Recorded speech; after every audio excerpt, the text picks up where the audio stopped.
What's up everyone? Welcome back to another video. In this video, we're gonna talk about the Scary Fast event. Not much happened. They released a new M3 silicone chip. They released an iMac, the new 14-inch and 16-inch MacBook Pro, 30-minute event.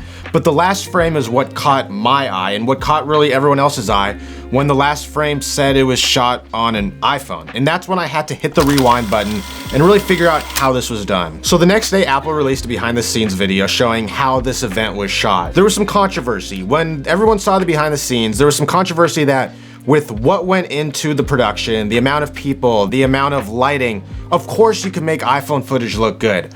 But that's not the point of this video, and that wasn't the point of that video. So I've broken down this video into 4 sections: shots, cameras, gimbals, and post-production. And I'm gonna talk about some of my favorite scenes and how the production went into those scenes. So the first one we see is when we're first introduced with Tim Cook. We see him come up and say good evening to everyone. Action! Good evening. And welcome to Apple Park. And that's the first time we see the behind the scenes look of this set. And what we see is we see 2 big light panels. They look like 2 big RE panels, and those are casting a light onto Tim Cook. And what's cool is with these lights, you're able to illuminate Tim Cook, but also keep the integrity of all of the lighting of Apple Campus behind it. You see the lights going up the stairs. You see the lights in the background of the glass building. You're able to keep all of that while also keeping Tim fully lit. And then we see a crane with some sort of gimbal and teleprompter with what I'm guessing is the iPhone on the end of that. And that's ultimately how they're getting this shot. And what's cool about this event is that they chose when to do it at night. So not only are you showing how good the iPhone is to shoot, you're showing the capabilities it allows you to do in low light situations. And anyone who's worked with a camera knows how hard it is sometimes to shoot in low light situations. The next scene is talking about some dynamic lighting. And in this scene, you see a lot of kind of atmospherical pieces of it. You see the reflections off of the ceiling, you see the reflections off of the ground, you see light leaking through fog and haze. And anytime you use fog and haze and light together, you're creating a cool atmosphere that has a lot of mood and has a lot of personality to it. So it's really cool to see the set design and the production value that they're putting into each individual scene they're in. Next up, we'll talk about this shot. This shot, there's not really much going on. You see the 2 RE light panels, but you see the crew. You see that it's not just Tim, a camera guy, and a few lighting guys. There's a whole crew. And being on a lot of film sets, seeing a lot of film sets, and kind of knowing what goes into that, you know that it's not just a bunch of people watching. Every single person has a specific thing they specialize in.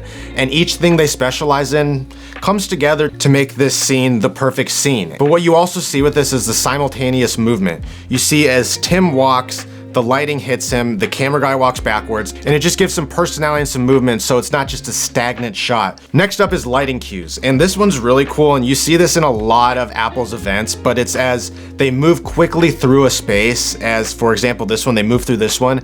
As they move through, it looks like they removed all the practical ceiling lights with production lights. So as they move through, the lights are cued to move as the camera moves. So as we get to the subject, all of the lights light up as we hit it. And that's just a really cool effect, and this takes a lot of personnel. This takes a lot of planning. This takes a lot of precision, and it creates what we love to see in these videos, and Apple does really good at. It's an ultimate reveal, and it's ultimately revealing what we're gonna be talking about next in this scene. Next up, we have depth of field. This right here looks like it's an area for Video Village or maybe where the lighting cues happen, but you see the shot examples, and you see there's a wide shot, which looks like how they're seeing where the lights are being hit, and then there's also the shot coming straight from the iPhone. What you see, and Apple does a lot of this in their previous events, but a lack of depth of field. And I don't know if they do that on purpose, I don't know if it's a stylistic choice, but they're always showing off the set design behind whatever the subject is. And it's just luckily they do that in a lot of their past events where they're able to do it in this event.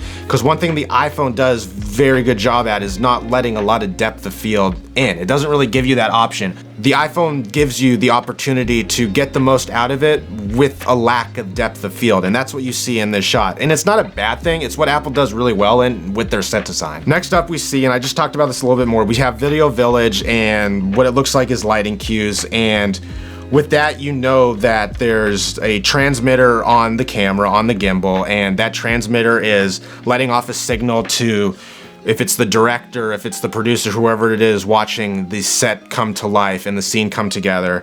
So you have that. You also have the guy over here doing his lighting cues, because we've seen in some of the previous scenes we looked at how important the lighting is, and not just lighting, but the cues of moving through space. It's not just the iPhone on the gimbal. There's a lot more connected to that, which I'll get into a little bit later. The next thing we see is the Blackmagic camera app. And this is a free app that Blackmagic came out with that you can see the iPhone shooting with on here. And what's interesting about this is that they're using a third-party app and not the native camera app in the iPhone. They're using the Blackmagic app. And what's nice about the Blackmagic app, and the few times I used it, is it works as if it's a normal cinema camera.